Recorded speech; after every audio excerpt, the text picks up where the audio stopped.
Bienvenidas, bienvenidos. Muchas gracias a todos por estar ahí. Y bueno, venimos a este espacio donde hablamos pues entre mujeres, pero que también es para vosotros, para los hombres, que para los que queráis, y en el que vamos a salir de nuestra zona de confort, pero estando en la mejor zona de confort. Hoy tengo conmigo a Paula Sánchez Alarcón. Y Paula, bienvenida. ¿Qué tal? ¿Cómo estás? Gracias. Pues encantada de estar aquí. Una maravilla, la verdad. Quiero que te presentes tú. ¿Sí? Sí. Venga, ¿quién soy? ¿Quién es tú? Porque siempre por lo general solemos presentar nosotros, ¿no? Y entonces como de, bueno, ¿y tú qué es lo que dirías de ti? ¿Qué es lo que sacas? Pues mira, creo que soy una mujer muy juguetona. Ahora estaba un poco pensando este momento, ¿no? de iniciar algo así, que a veces me siento como una niña que juega, ¿no? Y que realmente dice, qué maravilla poder aportar algunos de mis conocimientos y de mi sabiduría de años de aprendizaje, el poder aportarlo al mundo. Además de eso, soy psicóloga y psicoterapeuta, llevo muchísimos años en la clínica y esto me ha dado un aprendizaje y una mirada, ¿no? sobre la vida, creo que muy importante, porque creo que todos y cada uno de nosotros y de nosotras deberíamos tener una mirada profunda a cómo es nuestro cerebro, qué nos ocurre, por qué nos pasan determinadas cosas. Y en esto me he hecho así como un poco experta, ¿no? en tantos años de trabajo. Además de toda mi parte en el área de la psicología, me encanta dar formación. Hay una parte de la formación, soy supervisora de casos clínicos y luego tengo una faceta de escritora de cuentos infantiles, que como sabes, tú y yo nos conocimos desde allí, desde mi primer cuento que fue en el 2015, Marta. Madre mía. 2015. Casi, bueno, fíjate, casi 10 años. Casi 10 años. Increíble. Caramelo de mora. Sí. Caramelo de mora. Fíjate tú, cómo fue aquello, ¿eh? Sí. Porque es que, además de lo que vamos a hablar es eso, ¿no? De cómo nos encontramos, de cómo estamos. Y fíjate tú, a mí hay una cosa que me encanta tuya, de las primeras conversaciones que tuvimos, de la primera entrevista, porque os voy a contar cómo nos conocimos nosotras y cómo fue aquello. Todavía lo tengo aquí presente. Cuéntalo, Bueno. Entonces, de repente Paula me dice, porque esto os vais a sentir muy identificadas, yo abrazo a esa Paula cuando veo mis primeros vídeos, cuando veo mis primeras presentaciones, mis primeras exposiciones, cuando salgo al público y veo a esa Paula a la cual me doy cariño y que digo, ay, qué mona, ¿no? Y que siempre nos solemos juzgar. Sí, que estamos porque yo te contaba, ¿no? Que, bueno, pues cuando viniste, ¿no? a hacerme la entrevista en mi primera consulta, ¿no? Todavía más chiquitita, pues te decía que yo, pues esta parte comunicadora y comunicativa siempre la he tenido, ¿no? Que me fascina, ¿no? Aportar esto al mundo. Y además siento que tengo un compromiso con ello, ¿no? Y entonces te decía, yo mis primeros vídeos del YouTube que me veo y me genera una ternura, porque me veo casi que me tiembla un poquito la voz, me noto así como muy pequeñita y digo, nunca jamás borraré esos vídeos, Marta, porque me parece tan tierna. O sea, gracias a ella soy quien soy ahora mismo, ¿no? La debo tanto a esa, ¿no? a esa joven que realmente estaba ahí atreviéndose y con miedo, con el miedo de la mano estando ahí. Entonces, cuando siento ese miedo me parece tan bonito. A mí mucha gente me dice, bueno, tú eres muy atrevida, no tienes miedo. Y yo digo, me tendríais que ver antes de una presentación. Siempre me pasan mil cosas, porque siempre me estoy bloqueando, porque toda esta parte de la nueva exposición me viene. Bueno, en la presentación anterior a esta ha sido más chiquitita, porque he sido mamá y he hecho una cosa como más pequeña, pero la anterior, que vinieron 200 personas, el día de antes vi que había una errata en el cuento. Bueno, me pasó de todo. Yo estaba allí diciendo, por favor, o sea, la capa de invisibilidad de Harry Potter, o sea, no quiero mañana ir a la presentación, o sea, una errata. Bueno, toda la gente de mi alrededor era una pasada, ¿no? Porque al final luego tenemos a la gente que nos quiere de verdad y nos dice, esto es como los libros de Harry Potter, que cuando tiene una errata valen más, y todos, yo quiero un libro tuyo con errata, yo quiero. Pero claro, a veces cómo nos juzgamos en esos primeros instantes, en la inseguridad, que poco nos permitimos también jugar, ¿no? Y disfrutar. Todos los días. Todos los días. Es que además seguro que os sentís súper identificadas, porque es como, en este momento exacto, la capa de Harry Potter de invisibilidad, de quiero desaparecer, o momento trágame, o qué hago, qué van a decir, enjuiciarnos todo el día. Sí. Sí, sí, y somos los que al final más nos enjuiciamos porque de alguna manera ese miedo que tenemos introyectado es lo que aparece en el otro, ¿no? Lo que creemos que va a hacer el otro. Es que nuestro peor enemigo somos nosotros mismos. Generalmente sí. Nadie Pero ahí nos hay... quiere menos, ¿eh? Es verdad, Marta, pero ahí hay que saber ¿Sí? una cosa. Somos nuestro peor enemigo y esto es algo que dentro de la psicología se dice, pero hay que mirarlo un poco más profundamente. Ajá. En un momento determinado de nuestra vida, nuestro peor enemigo no fuimos nosotros. Fue alguien externo o una sociedad o un profe o alguien, ¿vale?, de la sociedad que nos miró un poco regular. Yo muchas veces digo, ¿por qué me gusta tanto esta parte, ¿no?, de exponerme y de tal? Digo, pues mis amigos del pueblo, madre mía, que siempre me aplaudían, me decían tal. Mi madre y mi padre allí aplaudiéndome en las actuaciones del cole, han creado un monstruo, ¿no?, en mí. Cuando nos miran de una manera bonita, acabamos teniendo una imagen también de nosotros bonita.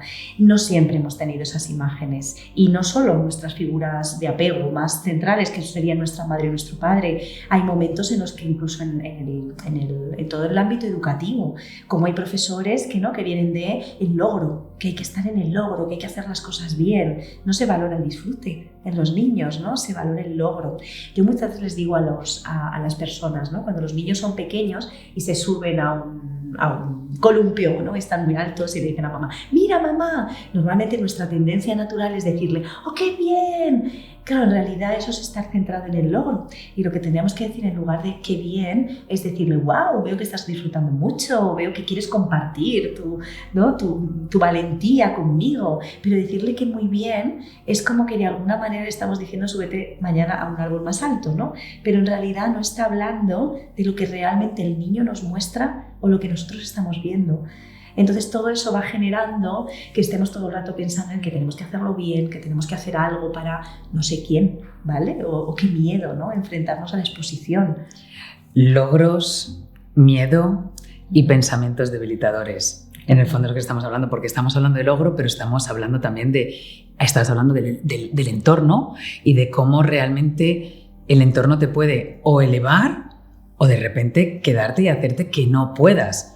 Y yo, mira, hay un libro que es impresionante, que es Más astuto que el diablo, de Napoleon Hill, 1938. O sea, cualquiera que se lo lea, esa persona parece más actual que nadie. Yeah. Entonces, como esos pensamientos debilitadores, como nos han hecho que los chavales, que la infancia o que nosotros mismos, nosotras mismas, no hayamos podido crecer como hubiera sido más como somos. Como somos. En esencia, en realidad el otro tiene que estar para realmente impulsarnos en cómo somos como seres humanos, ¿no? Y en muchos momentos, claro, todos tenemos una historia, ¿no? Y al final toda la historia todavía seguimos aprendiendo qué es lo mejor para nuestro cerebro, qué es lo mejor para que se desarrolle de la mejor manera, que sea creativo. Hay una cosa muy bonita en nuestro cerebro y es que la vía que está conectada con la creatividad es contraria a la vía que está conectada con estos pensamientos debilitantes, con este malestar y con este miedo.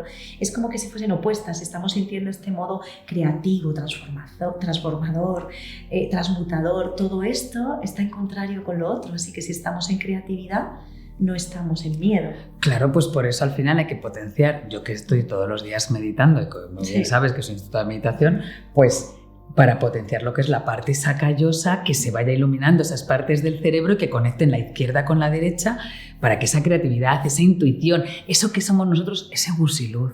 Total. Ahora que hablamos que hablamos de niños, ese gusiluz, es que pensad que somos como un gusiluz que de repente le hemos ido poniendo una capa, más las externas, de nuestros pensamientos, una capa, otra capa, otra capa, otra capa, y ese gusiluz no da luz.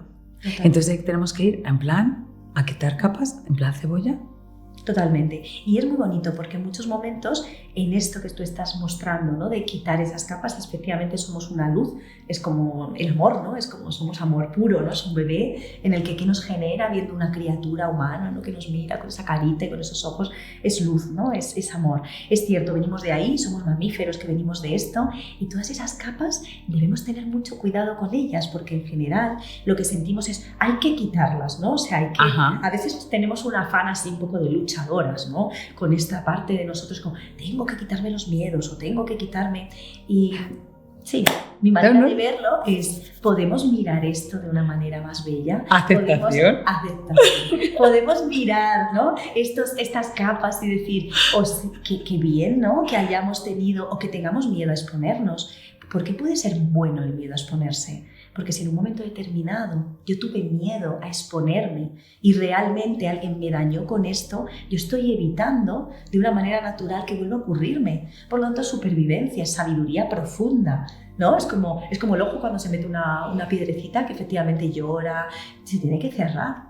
No tenemos que luchar contra ello, tenemos que mirarlo con aceptación. Esta aceptación no siempre es fácil, ¿no? Y tiene es que pica, duele. Es un reto, es todo un reto. Es todo como un reto. Sí. Es un desafío total, porque a veces se nos llena la boca, ¿no? Con esta parte de la creatividad, espiritualidad incluso, ¿no? Desde la parte más así como profunda, y muchas veces estamos juzgándonos continuamente con todas esas capas, ¿no? Tan naturales y tan bonitas que debemos aprender a decir, pues qué bien que esté malita, mira qué bien mi vulnerabilidad, mira qué bien que mi niña o mi niño qué rabia tiene, qué bien se enfada, oye, qué arte tiene enfadándose, porque cuando venga alguien a invadirle, va a decir no.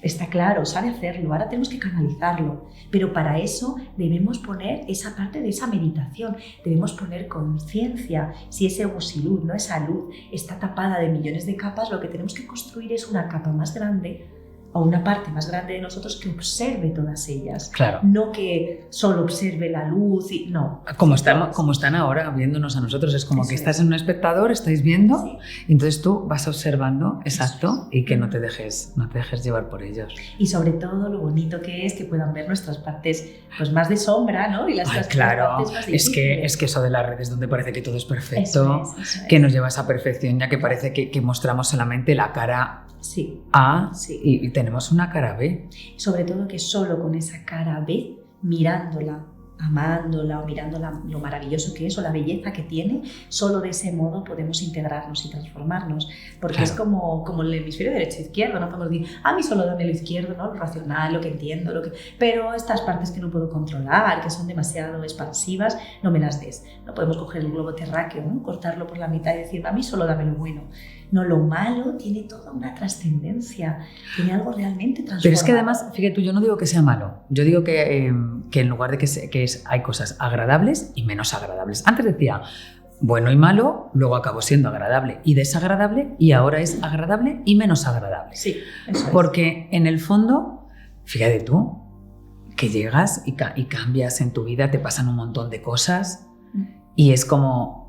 Ese momento es una oportunidad, o sea, esos pequeños fracasos temporales que son necesarios, que no tienen que alargarse en el tiempo, sino que sirven para, como volvemos al principio de la conversación, a ser quienes donde estamos ahora, a quienes somos ahora. Estás diciendo algo que para mí es imprescindible, ¿no? Para la vida, y si queremos realmente trascender y crecer.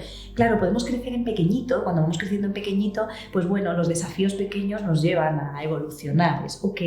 Pero claro, cuando queremos cosas más grandes, un bebé cuando es pequeñito y está con la cabeza que todavía no la levanta, ¿no? Y que tiene que hacerse una mayor tensión, ¿no? Porque si no se vuelve hipotónico, entonces tenemos que dejarle que haga esto. Tenemos que utilizar la frustración óptima, que se llama, ¿no? Dentro de la psicología, claro, que es lo justo para que yo pueda dominar un poco esta frustración de los desafíos, el cansancio, ¿no? La vulnerabilidad, porque claro, si a un bebé le dejas todo el día con ese cansancio y luego tiene agujetas, que al día siguiente está todo el día que no quiere, ¿no? Pero un poquito es como, uy, vamos a ver, esto es igual que nosotros, ¿no? Tenemos que ver que los desafíos tienen que formar parte de la vida. Si yo quiero construir un libro y quiero ilustrar mis siguientes cuentos como yo he hecho, está claro que eso me va a llevar muchísimo tiempo de transformación, de equivocarme, de hacer una cosa, de otra, y las dificultades que me voy a encontrar cada vez van a ser mayores, y tengo que transitar esos desafíos, porque mis desafíos van a ser cada vez mayores si yo quiero crecer más. Si me quiero quedar en una parte conocida,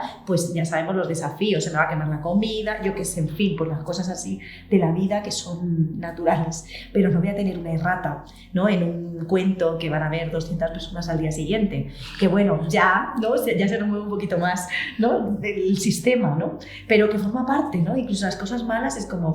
yo no las cambiaba. Lo que pasa es que yo cuando estoy ahí tampoco soy muy buena, ¿eh? O sea, en este punto de estar ahí dentro, a estar malita o no sé qué, digo, ay, de verdad.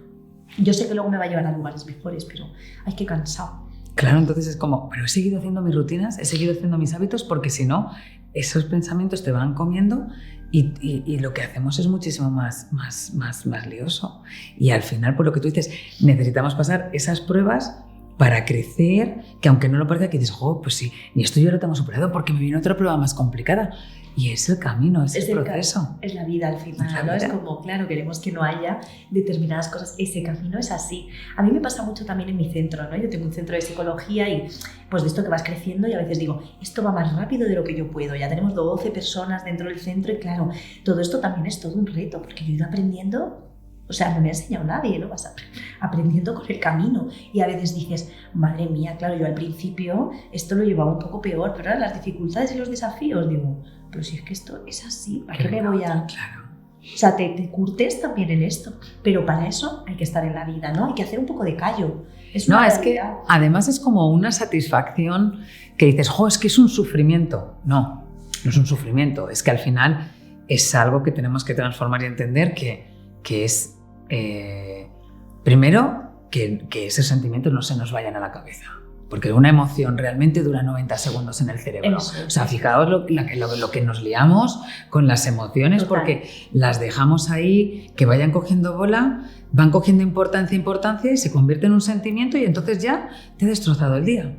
Y es que esto es muy importante esto que dices, tienen un tiempo, pero además de eso es que generalmente el tiempo que tienen es como una especie de curva de Gauss, ¿no? Claro, es como una montaña. Sí. Generalmente cuando estamos arriba es cuando decimos, ay no, que quiero estar mejor y queremos ir para atrás. Para atrás no pueden ir las emociones, solo podemos, pum, transitarlas. O sea, hay que dejar que salgan. Y cuánto miedo, ¿no? Tenemos a esto de sentir las cosas y decir, pues es que me siento fatal, es que estoy mal. A mí me hace mucha gracia a mi niña con 2 años, ¿no? Que le digo, si quieres llorar un poquito, y dice, no mucho, como diciendo que no, hombre, que poco no. O le dice, pero no llores. Y dice que sí que puedo llorar. ¿No lo ves? Claro que sí. Claro. Cuando ya podemos hacer esto y transitarlo, porque en realidad es natural. Las emociones son la consecuencia natural a experiencias difíciles. No es algo que elijamos, es algo que nos ha pasado y que tenemos que transitarlo y que nuestro propio organismo y sistema nervioso reacciona. Y lo hace muy bien, de una manera, vamos, estupenda. Claro, si le hiciéramos tanto caso al cuerpo, pero estamos tan desconectados, es el primer avisador, claro. Los warning. Es un warning, pero estamos tan desconectados que aunque creemos... No, sí, yo escucho mucho a mi cuerpo. Ya, totalmente. Y no le escuchamos. No le escuchamos porque nuestro cuerpo efectivamente nos está diciendo en ese momento que eso es normal, que yo estoy sintiendo que esto que me ha pasado me ha hecho daño y que le tengo que dar un espacio, que si me ha tratado mal, que si me ha pasado en mi infancia no sé qué, esto va a ser un despertador de otras cosas que me ocurran en la vida. Es natural, ¿no? O sea, forma parte y si esto lo conocemos y vamos diciendo, uy, mi cuerpo ya me está diciendo que aquí hay algo que se parece, que se me despierta, fíjate la memoria, fíjate, ¿no? Que me está contando mi cuerpo. Ahí podríamos transitar, ¿no? Y casi pasear, ¿no? Por todo esto. Pero yo siento que como seres humanos todavía estamos como en preescolar, ¿no? En escuela infantil de este tipo de cosas. Pero ¿sabes por qué? Porque entramos, yo creo... Desde mi percepción, porque todo lo que vemos, todo lo que escuchamos es una opinión y todo lo que vemos es una percepción en base a nosotros mismos. A que primero nos da miedo la crítica. Sí, claro. El primer miedo es tener miedo. Nos da miedo que nos critiquen, nos da miedo que nos juzguen. El y sí, el que nos digan, el que nos vean vulnerables y el creer que necesitamos ayuda. Y realmente, y más en la sociedad en la que vivimos, necesitamos más ayuda que nunca. Pues de un coach, de un mentor, de alguien que te lleve y que tú sepas que además puedes estar bien. Es verdad que esto de los miedos, de que somos, bueno, de que tenemos muchas cosas ahí, pero tenemos que pensar que esto no viene por nada y que estas emociones, que a veces nos asustamos tanto con ellas, tienen que ver por algo. Y es que como seres humanos todavía somos muy inmaduros. Somos tan inmaduros que tenemos toda una historia, en nuestra historia, en la que todo esto nos ha ido afectando. Y yo te quería contar una cosa, y es que el ser humano nace completamente inmaduro, esto lo sabemos, ¿no? Vemos una cría humana y tenemos que cuidarla. Nace tan inmadura que lo que se dice y lo que se cuenta es que un bebé humano está 9 meses en el vientre materno, pero debería estar 21 meses. Quiere decir un año después de haber estado 9 meses dentro. ¿Vale? ¿Por qué? Porque como nos ponemos de pie para poder salir por el canal del útero, si no la cabeza crecería demasiado y entonces no podría salir. Por eso nacemos a los 9 meses. Pero dicen que el ser humano necesita un año pegadito a la mamá, fuera del útero, de la misma manera para poder desarrollarse. ¿Qué ocurre? Que como somos seres humanos tan vulnerables, las cosas que nos ocurren en el ambiente nos hacen mucho daño. Nos hacen tanto daño que esas experiencias se van quedando como pequeñas heriditas emocionales en la vida, y las experiencias que ahora nos parece que es como, bueno, no le quiero hacer daño, no quiero creer en estos pensamientos o no quiero tener miedo a la crítica, ¿no? Como decimos, queremos que desaparezca todo esto, y solo va a poder desaparecer todo eso si sabemos que eso verdaderamente es un recuerdo de cuando nosotros hemos sido más pequeñitos y hemos tenido una necesidad real de que esa figura de apego, de que alguien realmente nos mirase y fuese para nuestra supervivencia, que realmente la mirada del otro fuese tan importante. Pero vamos a ver, Paula. Cuéntame. Si queremos dar a luz a los 7 meses o a los 8, porque ya, madre mía, ¿cómo estamos? Sí. Ay, madre mía, cualquiera soporta esto. Y ay, madre mía, imagínate, 21 meses de embarazo. Claro, o sea, pero las que nos estén escuchando van a infartar. Sí, pero esto pasa en los elefantes, no sé cuántos meses son. Sí, o sea, 22, 21, 22 eran. Es que nos parecemos mucho, ¿no?, a los elefantes, por eso lo decía. Claro, pero no, sí, está bien, ¿no? Yo creo que está bien 9 meses. Bueno, yo es que tuve un embarazo que yo lo repetiría 10 veces. O sea, estaba yéndome casi de conciertos, bueno, en general, no todo el mundo tiene esto, ¿no? Pero es verdad, vale, 9 meses, pero tenemos que saber que somos criaturas realmente muy, muy vulnerables y que nos va a afectar todo lo que pase en nuestro entorno. ¿Nos va a afectar que nos critiquen? Sí. ¿Vamos a tener miedo si viene alguien y nos mira? Sí, porque es algo natural para nuestra supervivencia cuando estamos en un periodo infantil, sobre todo. Sí, como que nos quedamos ahí para que nos cuiden un poquito más. El que no llora no mama. Eso es. Lloro y entonces ya sé que esto me vas a dar de comer. Sí, efectivamente, es natural. Más la herencia genética. Claro, toda que nos historia viene transgeneracional, claro, efectivamente. Claro, es que hablar de esto de la herencia genética a la gente le puede sorprender mucho. Claro, pero igual hay cosas. Bueno, claro, es que tenemos todo. Bueno, es que hablan de esto del transgeneracional, que hay generaciones que siguen teniendo, ¿no?, niños que han estado, por ejemplo, en orfanatos, sus padres, y ellos siguen mostrando mucha hambre, ¿no?, en la manera de comer. Dices, tú fíjate, ¿no?, hay estudios sobre esto es la epigenética, ¿no?, que nos daría para mucho. Pero si nos centramos en esto que estamos hablando, en muchos momentos queremos no tener tanto miedo, que no nos importe tanto la crítica, ¿no?, como fortalecernos así, como mujeres que podemos, como hombres que somos capaces y que... Sí, pero también tenemos que saber, todos tenemos una historia. Y si hemos estado en Auschwitz, y nada más de salir de Auschwitz, si oímos una sirena muy fuerte, probablemente nos venga un impacto porque nos asuste, porque nos traiga un recuerdo. Y tenemos que saber que esos momentos son recuerdos y que si no los vemos como recuerdos, por mucho que intentemos empoderarnos y llenarnos de esa fuerza, no vamos a poder si no sabemos que como seres humanos fuimos vulnerables, que fue genial depender del otro, porque era la manera que teníamos de sobrevivir, y que no nos podemos empoderar ni hacernos grandes si no asumimos aquel niño o aquella niña que hizo todo eso para sobrevivir, incluso tener miedo a la crítica.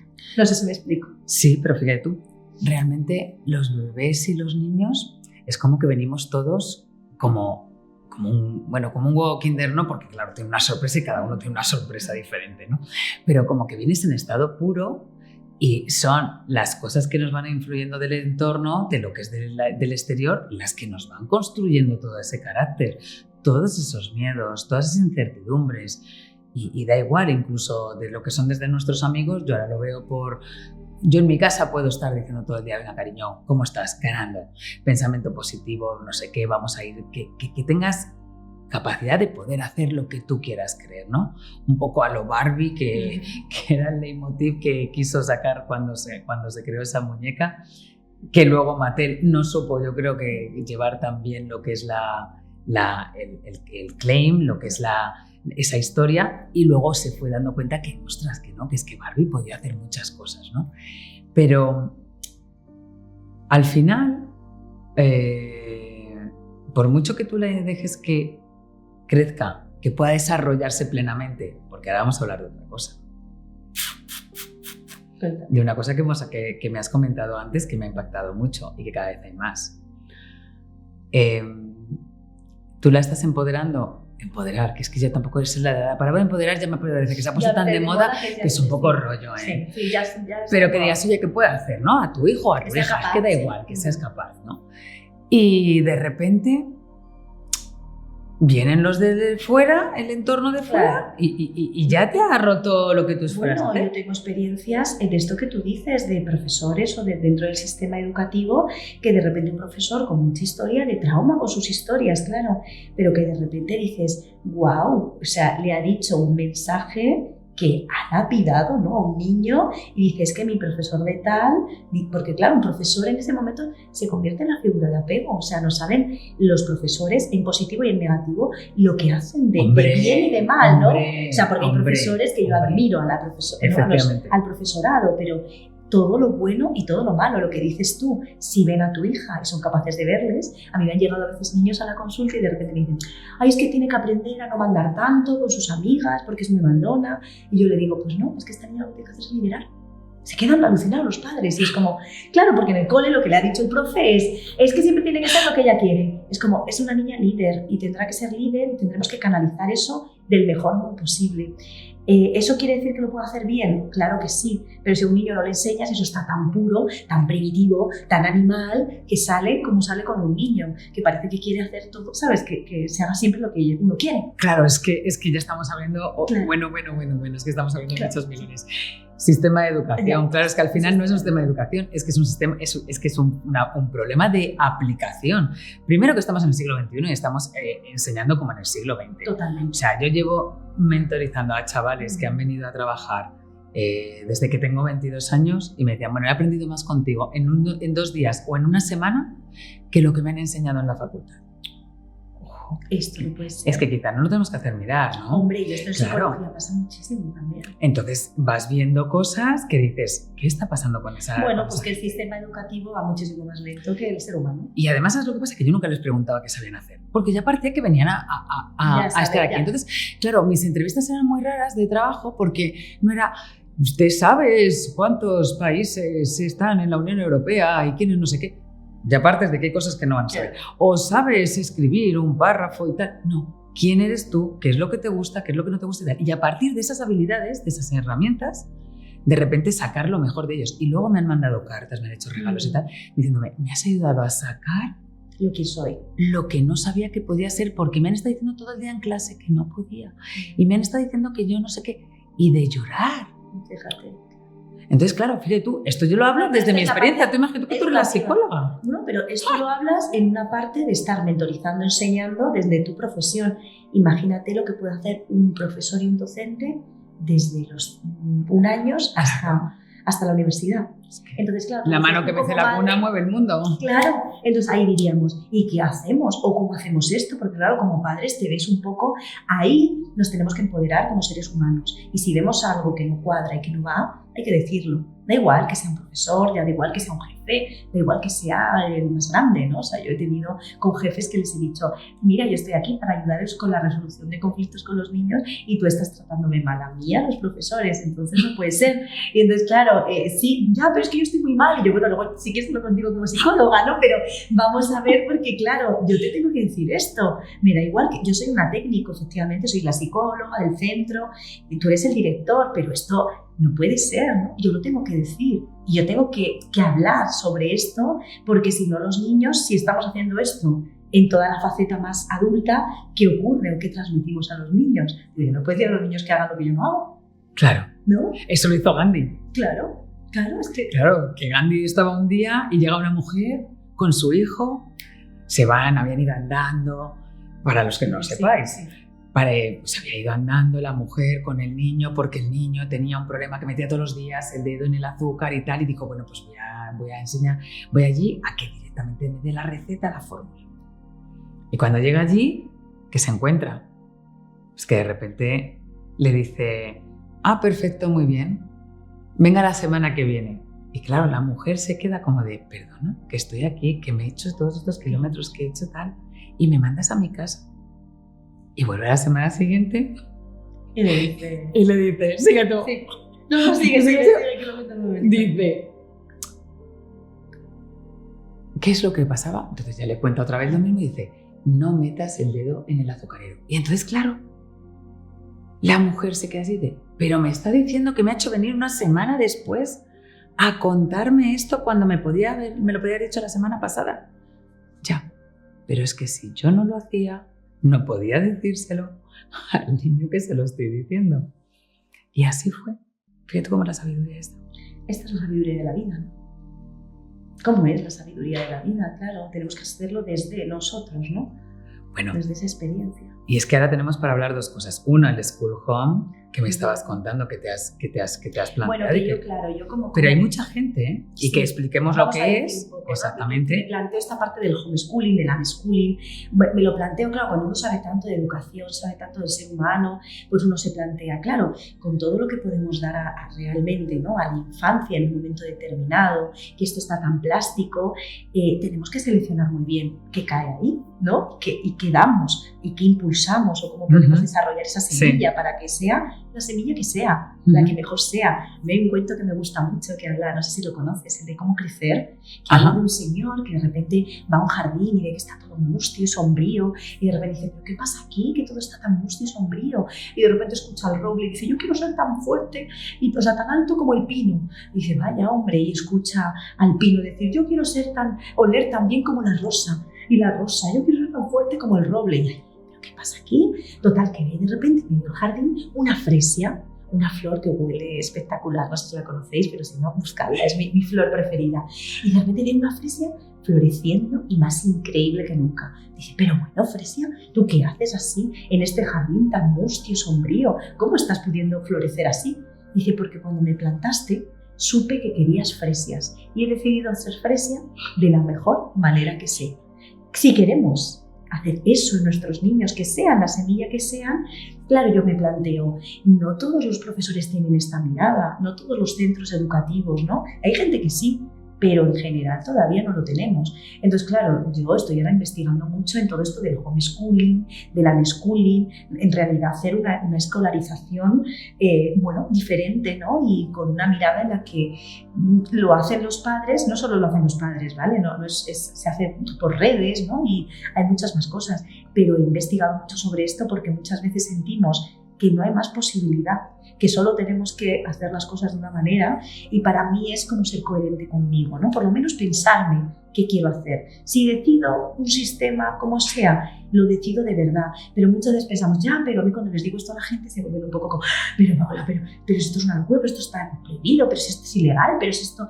Bueno, en fin, todas las cosas, ¿no? que salen y de repente uno se tiene que pensar, bueno, tenemos que pensar que hay posibilidades. Si no sentimos que tenemos posibilidades, al final nunca vamos buscando posibilidades para estar mejor. Sentimos que la sociedad nos va cerrando. Esto también en el mundo empresarial. Yo que soy autónoma, todo el mundo se queja de ser autónomo. A mí me encanta ser autónoma, ¿vale? Porque me puedo coger 2 meses de vacaciones y luego trabajar cuando quiero. Bueno, o sea, cada uno lo puede mirar de una manera. Claro que todo tiene sus cosas buenas y malas. Claro que no va a ser todo bonito en un área o en otra. Pero sí que es importante el sentir que podemos elegir, porque esa elección nos da posibilidad. Cuando somos niños, cuando somos pequeños y hemos vivido una situación traumática, sea la que sea, a lo mejor es un tsunami, no hemos podido elegir. Cuando somos mayores y elegimos, ahí hay un síntoma de salud, hay un síntoma de creatividad, hay un síntoma de poder pensarme las cosas. A lo mejor luego elijo otra cosa, pero por lo menos que abramos un poco el espacio para decir... No, pero es que a los niños al final les viene muy bien tener ese pensamiento crítico de que ellos también puedan saber desde cuándo elegir, ¿no? El por qué, el para qué, y no que les digamos, tienes que hacer esto, tienes que hacer esto, tienes que hacer lo otro, porque luego, claro, luego nos quejamos de que se han vuelto, que son incapaces de hacer nada. Si es que les hemos ido directamente... pues eso, convirtiendo, ¿no? Y de dirigiendo hacia un sitio. ¿Y cuánto interesante es esto, Marta? Porque yo ahora mismo, que esto ya lo sabía, ¿no? Pero cuando veo a mi niña pequeñita, veo que cuanto menos haces, más capacidad tiene para aprender. O sea, que lo importante a veces es no hacer, aprender a no hacer. Estar presente, estar ahí con ellos. Observar, estar presentes y decir... Ay, pero es que es tan difícil, solos. Paula, a ver, que no está escuchando la gente. No, bueno, pero es que eso es muy difícil, Paula, pero ¿cómo no le voy a decir a mi hija que no haga esto?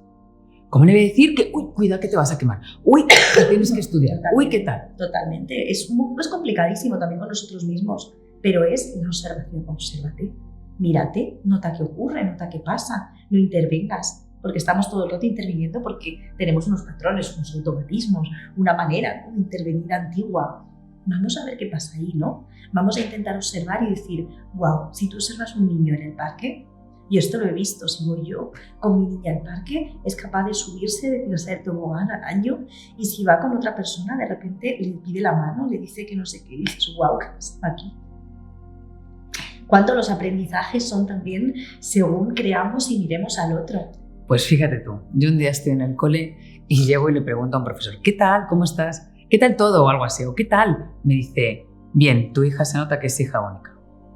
Toma ya. Y digo, anda, mira. ¿Ah, sí? Digo, ¿y eso cómo se nota? Y digo, pues creo que tienes un concepto equivocado.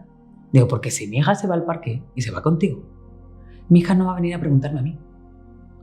Y digo, os tiene como admiración. A vuestra figura os tiene como admiración. Digo, pero si se va al parque, o si se va con cualquier persona, o si se va contigo, Paula, va a hablar contigo. Y te llama por tu nombre. Qué clichés, ¿no? También. Claro, exacto. Es como, estás clichés. tildando, estás catalogando, estás tal. Ah, pues tú porque tienes 3.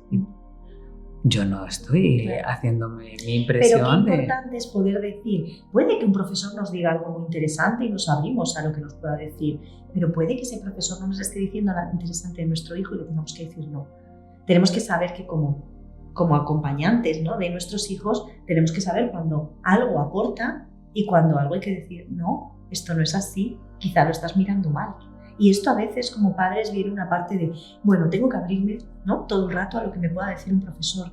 Bueno, a veces un profesor nos puede decir cosas muy buenas, como todas las personas, o cosas que no, que hay que decir, creo que te estás equivocando. Ay, es que si yo hubiera sido por mis profesores no hubiera estudiado. Claro. Porque me dijeron que más me valdría, no había suspendido nunca ni nada, pero que más me valdría ponerme a fregar escaleras. Bueno. Terminé luego la carrera, que lo de los títulos ya te da igual, y las estas, claro, con sobresalientes y matrículas de honor. Imagínate. Y porque uno luego después confió en mí, pero que era el de literatura cuando estábamos en el instituto. Pero fue mi perseverancia, mi deseo, mi fe de decir, porque en aquel entonces era o vas a BUP o vas a FP. Y yo dije, ¿qué dicen? ¿No? Y así hay mucha gente, porque a Thomas Edison le pasó, a J.K. Rowling con su libro de Harry Potter, a tantas y tantas gente. A tanta gente del mundo de la parte artística, de la parte intelectual, que a veces son tipos de inteligencias que no siempre tienen por qué ser entendidas dentro del sistema educativo. Entonces es lo que yo hice, que a partir de entonces a cada persona, a cada chaval que yo me encontraba, le dedicaba su tiempo y no creía lo que te estuvieran diciendo, sino oye, vamos a darle una oportunidad, porque si no es cuando estamos perdiendo a tantísimos chavales que no sepan ni hacia dónde ir. Y bueno, y entonces ahora es cuando os vamos a contar, que os lo íbamos a contar al principio de la conversación, cómo nos conocemos Paula y yo. Ay, es verdad, es verdad. Nace mi hija y me llega un cuento, fíjate tú, estabas hablando antes de autónomos. Y dices, ¿a mí autónomo? Me encanta, pues a mí me ha pasado igual. Porque en lugar de decir, voy a estudiar para funcionaria ahora, porque es que es la moda de no sabes qué hacer, venga, pues funcionario. Venga, perfecto, pues para luego debe ser el título que te dan para luego tener la cara más desagradable cuando vas a atender a alguien y hacer un trabajo feo. Todo por un sueldo a final de mes, ¿no? Pues oye, pues vamos a arriesgar. La vida no se corta. Para ti es arriesgar. Y tú dices eso, no te importa ser autónoma, como a mí no me está importando el decir, oye, tomo otras decisiones en mi vida, porque nunca es tarde para hacer un montón de cosas y ver que estás ahí. Y tampoco te dio miedo autopublicar. Bueno, es que para mí eso fue un momentazo.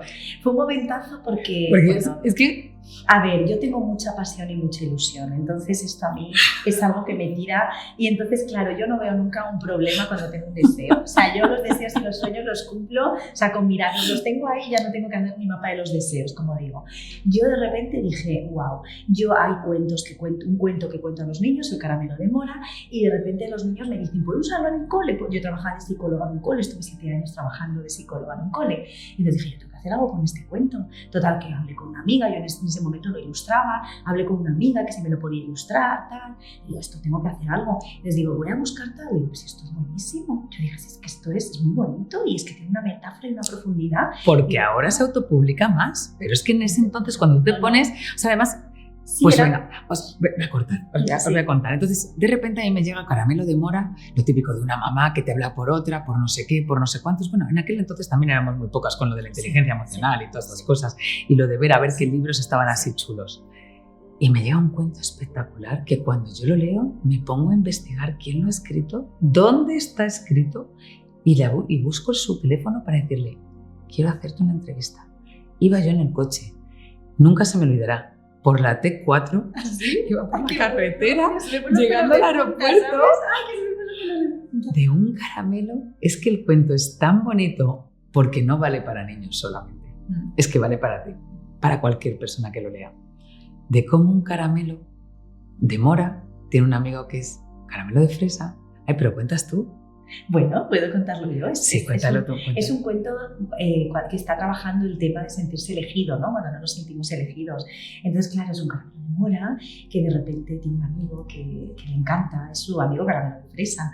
Y siempre se hacen tan amigos, están siempre jugando juntos. Pero claro, un día llega otro caramelo de fresa. Entonces el caramelo de fresa se queda completamente fascinado, como diciendo, ¡oh, tiene el mismo sabor! Me encanta este caramelo de fresa. Se ponen a jugar juntos y nuestro pobre caramelo de mora se queda mirando, muy apenado de lo que estaba ocurriendo y no sabía qué hacer porque dice, pero bueno, ¿qué pasa aquí? ¿Qué podemos hacer? Y entonces dice, yo voy a hacer cualquier cosa para resolver esto. Decide ese día ponerse un envoltorio de caramelo de fresa, pero oye, que no le funciona, que tiene que estar tan apretado ahí, a ver si que se le cae todo el rato mientras juega, así que decide que no le funciona. Entonces esta noche se va a dormir, y en el momento que se va a dormir aparece el hada de los caramelos, y el hada de los caramelos le dice, es un caramelo de mora, y tienes que ser caramelo de mora de la mejor manera que sabes. A veces te elegirán, otras veces no te preferirán, pero siempre eres único y genuino siendo un caramelo de mora. Entonces, de repente, el caramelo de mora se despierta y dice, soy un caramelo de mora. Claro, para muchos niños su sabor preferido es el de limón, el de fresa, el de naranja, pero para otros es el de mora. ¡Wow! Entonces fue su poder transformador en el que fue la primera vez que el día siguiente vio como el caramelo de fresa jugaba con otro caramelo de su mismo sabor y fue la primera vez que dijo, soy un caramelo de mora, ni más ni menos. Y además es que es precioso, porque si veis no es para niños, es que esto es para ti. ¿Cuántas veces te has sentido que no te han elegido caramelito de mora? Yo tengo algunas personas que trabajo en terapia de pareja y dicen, ¡ay, mi caramelito de mora! Le dicen, ¡ay! Pero y con tus amigas, y en el trabajo, y en cualquier sitio no te sientes la elegida. Y además en ese cuento van muchas cosas, porque ahí cuando me pongo a leerlo es cuando empiezo a ver la profundidad de todas las cosas, porque es como, porque ese hada de los caramelos le dice, es como cuando tienes unas zapatillas y tú tienes unas zapatillas blancas y tienes unas rosas y te encantan tus zapatillas blancas, pero otro día te ponen las rosas y eso no quiere decir que tus zapatillas blancas tampoco te gusten. Y tocamos la otra parte, la del líder. La del caramelo de fresa, claro, que puede ser líder, que era de lo que tú hablabas antes, claro, de cómo podemos ser líder. Y no pasa nada, de la mejor manera tienes que ser líder también. Sí, había algunos niños que veían el caramelo de mora y decían, es que yo me siento identificado con el caramelo de fresa y no quiero hacer daño a mi amigo caramelo de mora, ¿qué hago? Bueno, ser caramelo de fresa, explicarlo muy bien, decirle, yo prefiero mis zapatillas blancas y no las moradas, pero moradas no te enfades, que está bien, ¿vale? O sea, que no es por ti, porque no es una manera de la elección, es una manera a veces de cómo la hacemos y de cómo la recibimos, claro, indudablemente, ¿no? Las dos cosas. ¿Y tú qué te sientes, caramelo de mora o caramelo de fresa? Buena pregunta. Buena pregunta. Pues yo creo que a veces soy caramelo de mora y otras veces soy caramelo de fresa. Yo creo que son roles, ¿no?, establecidos en la vida, que todos somos todo. Claro, pues y esa pregunta va para ti también. Para los quienes estáis aquí viéndonos y estando, ¿tú qué eres? ¿Caramelo de fresa? ¿Caramelo de mora? ¿Helada de los caramelos? ¿Dónde estamos? ¿Dónde estamos? Y eso es lo que nos unió y empezamos ahí porque era un libro que era como, sí, wow. Sí. Fue como muy bonito esa entrevista y esto que hablamos de la autopublicación que fue como muy divertido, ¿no? En mi momento. Es que no te asustaba, es que era como de todo el mundo diciendo, yo es que no sé qué, quiero publicarte. Pero Marta, espera, que es que yo cuando fui a la imprenta, ¿no? Y de repente tal, y entonces me dicen, ¿qué quieres? La gente cuando autopublica haces 100 o 200 libros. A mí me dice el de la imprenta, ¿qué quieres? ¿500 o 1000? Y yo, 500 o 1000 cuentos. Entonces digo, claro, yo había hablado con gente y me dicen, con que vendas 100 o 200 al principio y luego vas subiendo de tal. Y yo, 500, 1000, 500, 1000. Yo solo pensando en el espacio, digo, ¿dónde meto 1000 cuentos en mi casa? Y en la consulta que teníamos, que no era más pequeña, era O sea, era como guau. Y entonces de repente le digo a mi chico, por la noche hablando allí, digo, 500.000, 1.000. Y yo, pues claro que sí, 1.000 cuentos del Caramelo de Mora. Allí cajas y cajas me empiezan a traer a casa. El primer día, la primera vez, porque eso luego ha ido. Luego tenía más, claro, tenía más ediciones, o sea, claro, ya va en la edición, quiero decir, imagínate, tenía que hacer más publicaciones, más ediciones. Primera edición, 1.000 cuentos. Me dijeron, ¿has vendido 1.000 cuentos? He vendido 1.000 cuentos. O sea, pero claro, sobre todo de ese primer momento de decir, ¿cuánto invierto en mí? ¿Cuántos cuentos quieres en tu casa de tu edición? 1.000 cuentos, ¿no? Invertir en mí. Invertir en mí. Dije, claro que sí. Y ahora me encanta invertir en mí.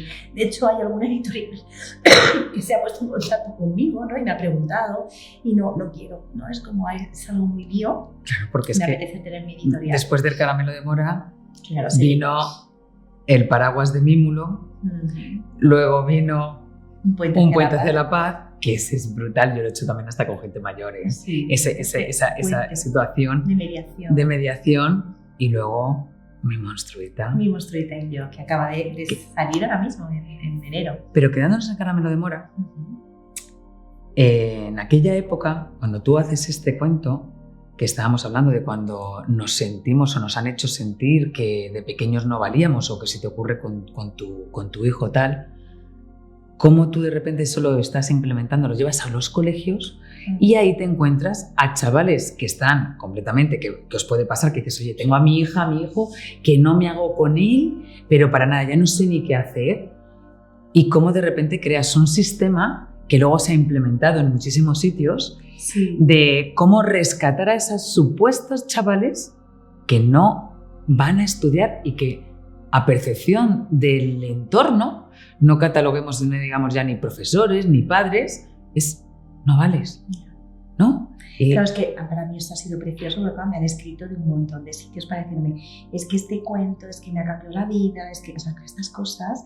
Estoy yo de vacaciones en Finlandia, por ejemplo, ¿no? Y te escriben un mail para decirte esto. ¡Buah! Esto es muy grande, ¿no? O sea, esto es por aquí, ¿no?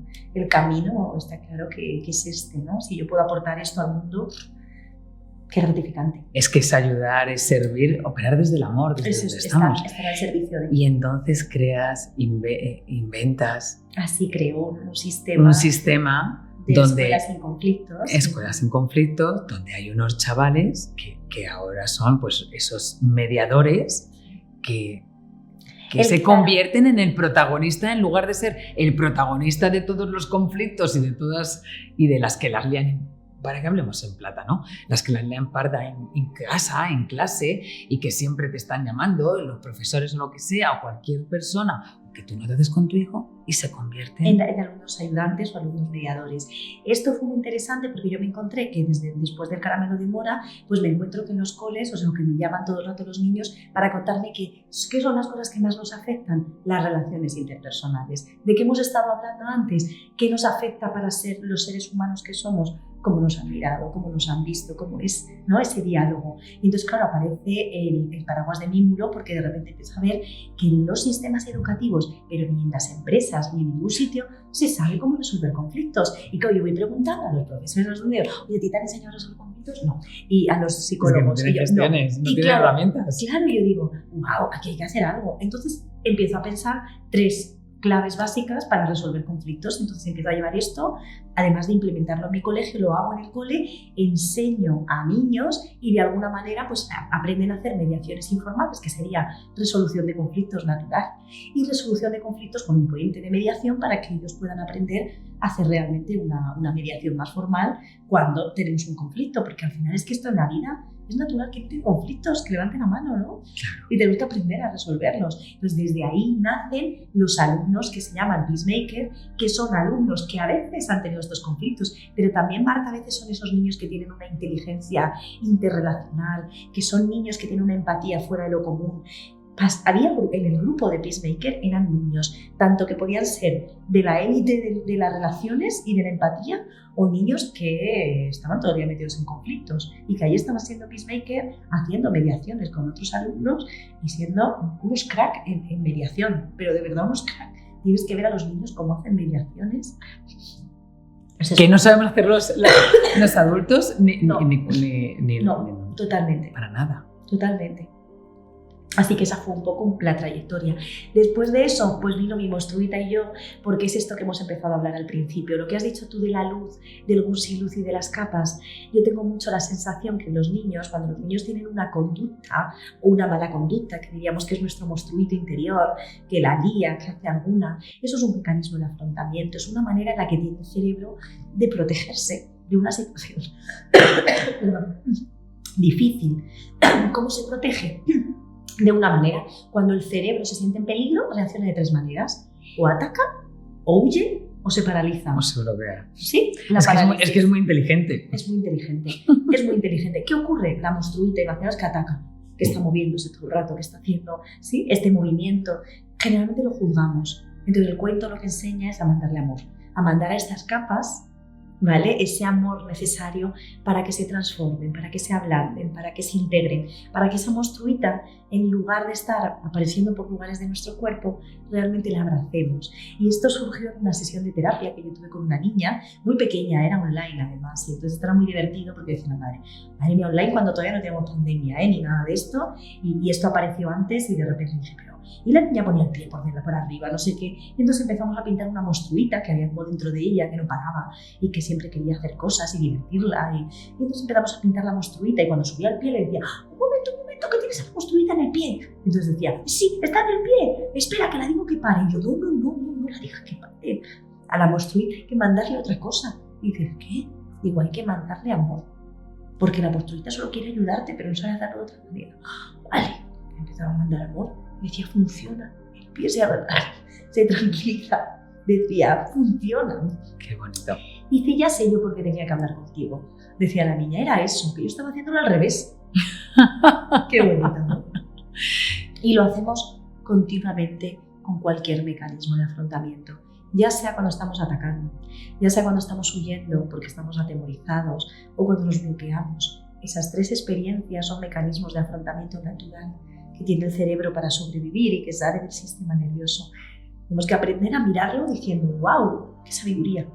Y entonces ya saldrá otra cosa, pero no negarlo. ¿Sí? Es como cuando tenemos que echar una gota de colirio en el ojo. Pues no decimos que no se cierre el ojo, decimos, oh, qué bien se cierra mi ojo, qué arte tiene, pero tú coges, lo abres y lo echas con poderío, ¿sí? Diciendo, pero qué bien que se cierre. Actuando, tomando acción. Eso es. Porque muchísimas veces parálisis por análisis no haces un montón de cosas y te falta tomar acción. Y llega un momento, ¿qué dificultades es las que tú más ves así entre las mujeres que nos pasen? Pues yo creo que en muchos momentos, o siento que estamos en un momento vital, ¿no? Ahora que hay mucho revuelo también con esto y sí, ¿no? Pero estamos perdiendo los papeles a veces en algunas cosas. Yo también lo creo. Pero porque fíjate, es que creo que no somos capaces de asumir de una manera poderosa lo que es la energía femenina, ¿no? La energía femenina es espectacular. La energía femenina es una energía pasiva, es una energía de entrega, es una energía de aceptar la vulnerabilidad, es una energía de estar con la cría y dar lo más grande, es una energía de abrazar. Es de abrazar todo y desde ahí uno tiene un poder increíble. Yo cuando trabajaba en cárceles, yo he tenido todos los trabajos como Homer Simpson, a veces pienso, y trabajaba en cárceles, iba allí y entonces me ponía delante de un grupo de presos, imagínate yo jovencísima, en fin, yo no sé cómo me atrevía y no tenía miedo, qué atrevida, ¿no? Y qué osada. Entonces allí me ponía y de repente yo me quedaba en silencio en muchos momentos, entonces ellos decían, por favor, silencio, que si no el próximo día Paula no viene. Y los decía, yo soy como una flor, que si no la tratan bien no puede florecer. Entonces yo no puedo. Entonces fijaros mi energía femenina, ¿no? Sin agresividad, sin, claro, yo aquí con estas pintas no me voy a poner, porque yo, o sea, ese poder no lo tengo, mi poder es otro. ¿Sí? Hay gente que tiene ese otro poder y lo tiene que establecer. Pero cuidado, porque si no esta energía femenina no la damos el verdadero poder. Y yo no tengo la sensación que haya que luchar nada, sino que hay que ser como la naturaleza, como la madre naturaleza, como el arquetipo materno, pero como el arquetipo de mujer que tiene que ver con la naturaleza. La naturaleza lo es todo. Lo es todo y no hace nada. Y cuanto menos hace, más pasa, ¿no? Pero la vida siempre cursa a través de ella. Y tenemos que aprender un poco de eso, porque si no, vamos buscando otros valores o intentando, ¿no? no sé, empoderarnos, ¿no? Esto qué tal, es como, sí, ya estamos. Ya, Paula, pero es que estás diciendo esto y estará la gente que nos está viendo diciendo, ¿y cómo no hago? ¿Pero cómo no voy a decir? Pero si no me ayudan en casa, si no me ayudan a hacer absolutamente nada, si mira cómo está esto. Bueno, sí. pues claro, pues sí, es que es verdad. Y hay veces que hay que aprender a callarse en eso, ¿no? Y que nos preguntan y que tenemos que ver que... Y hay que decir, y yo no te digo que no haya que decir, siempre y cuando a nosotros nos deje en paz. Si eso va a ser una parte en la que estamos esperando del otro recibir que lo haga, vamos a estar mal. Hay que decir, claro que sí, las cosas hay que decir, pues hay que decirlas más claras que... Esto tienes que hacerlo, esto hay que hacerlo y esto no sé qué, porque he hecho yo esto antes y tú esto otro. Oye, las cosas de la vida, estos son los conflictos de la vida, es así. Pero ¿y qué pasa cuando a veces nos piden de más y nosotros respondemos? Si a mí mi madre en un momento determinado me dice, ay, ¿yo qué hago con esta situación que me pasa? Pues probablemente por mucho que yo sea psicóloga, en lugar de reaccionar en eso, tengo que decir, ay mamá, pero si tú sabes más que yo, anda, ni que yo lo supiese todo. Pues hay un libro espectacular que se llama Amar lo que es, Wow, de Byron Katie. Bueno, te hace hacer un ejercicio que pica, pero volvemos a hablar de cuando has hablado de Auschwitz. O sea, te cuenta casos prácticos. Esta es una mujer que estuvo 17 años en un psiquiátrico. Wow. No es la primera ni la última que conozco una historia así, llevada pues por el sufrimiento que llevamos de todas las cosas que nos han contado y que de repente pues acabas en un psiquiátrico, da conferencias a nivel internacional. Wow, qué interesante.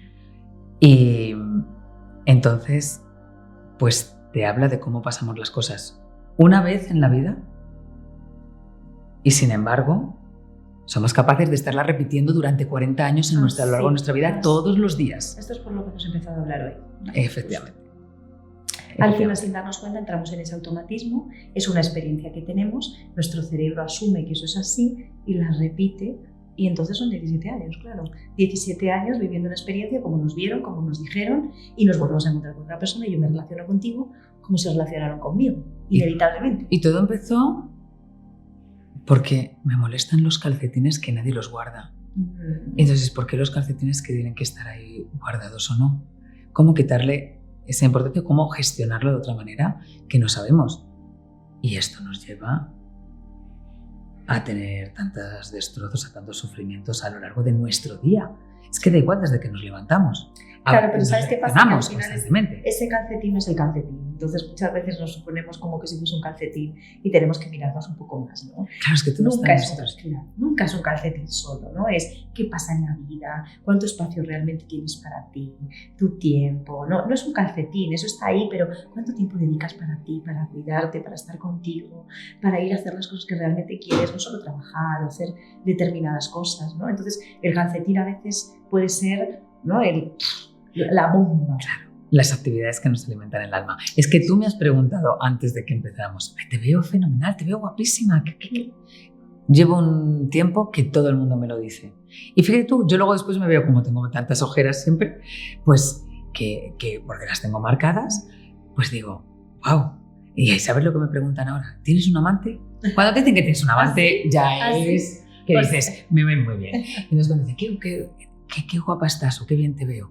Y no lo tomas como vanidad, de decir, no, dices, anda, pues resulta que sí. Digo, pues no, mira, lo que estoy haciendo es levantarme todos los días a las 5 de la mañana, a dedicarme ese tiempo para mí, esa rutina mágica. Sí. Me hago unos burpees, que son unos ejercicios que directamente hago en el suelo. Me hago meditación, leo. ¡Guau! Es que esto es una pasada. Tiempo para ti. Unas reflexiones. Sí. Para ponerlas, ¿dónde están mis metas? ¿Hacia dónde quiero ir? Porque no es ¿Qué quiero? ¿En mi día o en la vida? Pero leer nada de WhatsApp, nada de mails, porque siempre eso lo que nos traerá es otra historia. No, se nos meten, nos cuelan otras cosas que no queremos. Y fíjate tú, pero yo también te he visto estupendísima. Y fíjate tú que estás no durmiendo. Llevo 2 años sin dormir. Porque tu monstruita particular... Sí, no es de dormir. Pero fíjate, yo creo que hay una cosa que siempre hago muy bien y es que aunque no me ocupe, ¿no?, de cosas así como cotidianas, que son importantes también, ¿no?, como el orden y no sé qué, siempre tengo tiempo para hacer algo para mí. Siempre, es algo que siempre como que me ha caracterizado mucho, ¿no? Es como leer un trozo de tal, ver una conferencia bonita de no sé qué, irme a Reina Sofía, irme de exposiciones con mi niña. O sea, siempre hago cosas que de repente me dicen, pero ¿y cuándo haces eso? Mi padre me dice, pero ¿tú dónde sacas el tiempo para de repente? Me compro un ramo de flores, o sea, para ese tipo de cosas siempre tengo tiempo. O sea, esté en el momento ves que nos olvidamos mucho.